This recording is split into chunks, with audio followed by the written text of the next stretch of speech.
Menteri Panglima Angkatan Laut Laksamana Madya Raden Edi Martadinata langsung mengeluarkan sikapnya terhadap gerakan 30 September 1965 pada tanggal 1 Oktober 1965. Dia mengutuk aksi tersebut.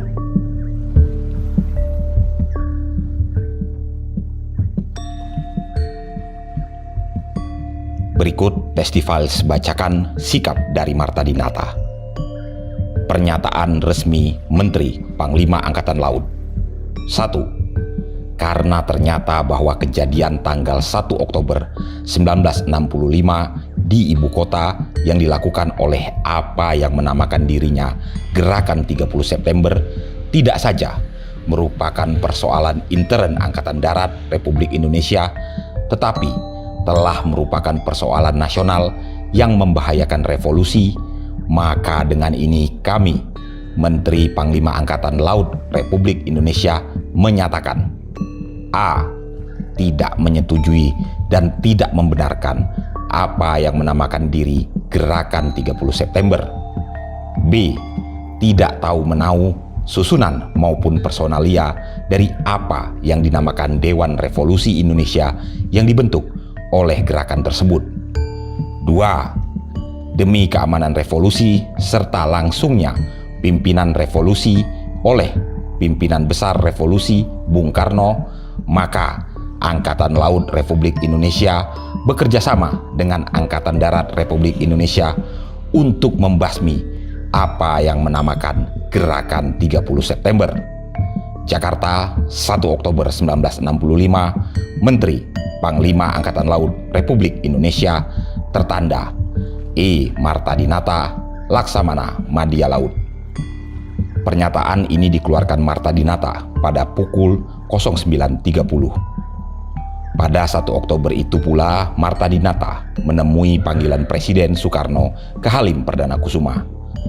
Namun belakangan sikap-sikapnya yang keras terhadap G30S dan PKI membuatnya tersisih.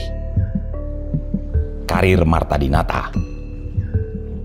Martadinata lewat keputusan Presiden nomor 220 tahun 1966 tanggal 6 Oktober 1966 ditetapkan sebagai pahlawan nasional. Dalam edisi Hari Pahlawan ini, Testifals sengaja memilih Sang Laksamana untuk dihadirkan. R.E. Martadinata lahir pada tanggal 29 Maret 1921 di Lengkong Besar, Bandung. Setelah menamatkan sekolah dasar dan sekolah menengahnya pada tahun 1941, ia bercita-cita menjadi seorang pelaut. Untuk dapat mewujudkan cita-citanya tersebut, Edi Martadinata masuk pendidikan Sekolah Tinggi Pelayaran STP Jakarta. Menjelang dicetuskannya proklamasi 17 Agustus 1945, para pelaut seperti Edi Martadinata, R. Suryadi, Adam, Daryat Maka, Suparlan, Ahmad Hadi, Untoro, Kusmarjo, dan Jasanata Kusumah segera menggalang persatuan dan kekuatan untuk menyongsong kemerdekaan.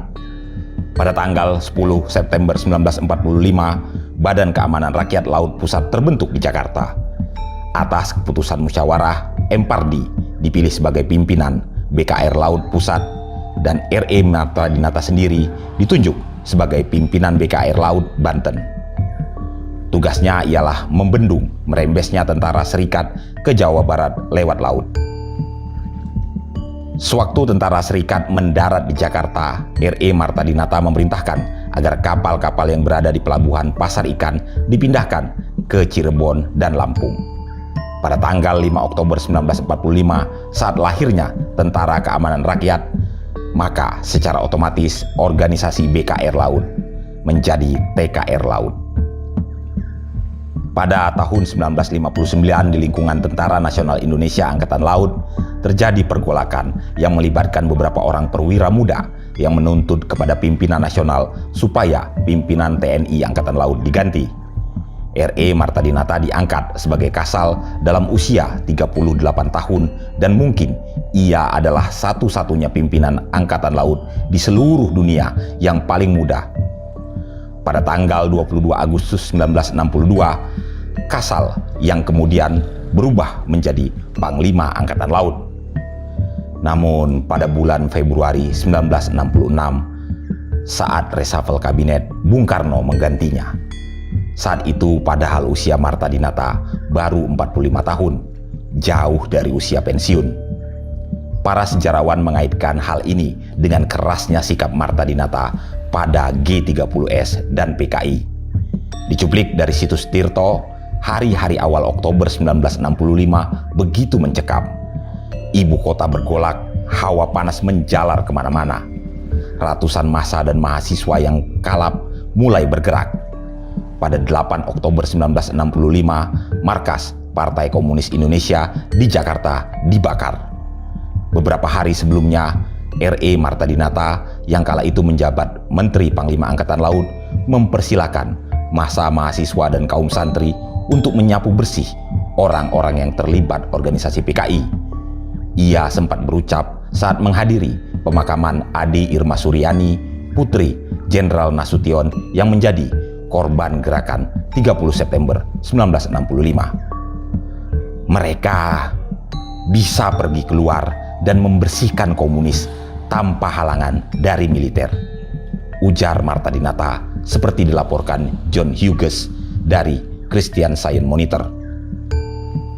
Marta Dinata adalah perwira yang loyal kepada Presiden Soekarno. Ia juga dikenal aktif di Badan Pendukung Soekarnoisme atau BPS. Pada 21 Februari 1965, Presiden Soekarno mengumumkan reshuffle kabinet Wikora. Sejumlah nama menteri pun dicopot, termasuk Marta Dinata. Setelah didepak dari pemerintahan, Marta Dinata pun didubeskan. Tugas itu pun diembannya hingga pada awal Oktober 1966. Marta Dinata dipanggil pulang ke tanah air. Presiden Soekarno memberinya kenaikan pangkat menjadi Laksamana Penuh dalam peringatan Hari Ulang Tahun TNI pada 5 Oktober 1966. Selain itu, Marta Dinata juga diminta untuk mendampingi 3 tamu kenegaraan dari Angkatan Laut Pakistan.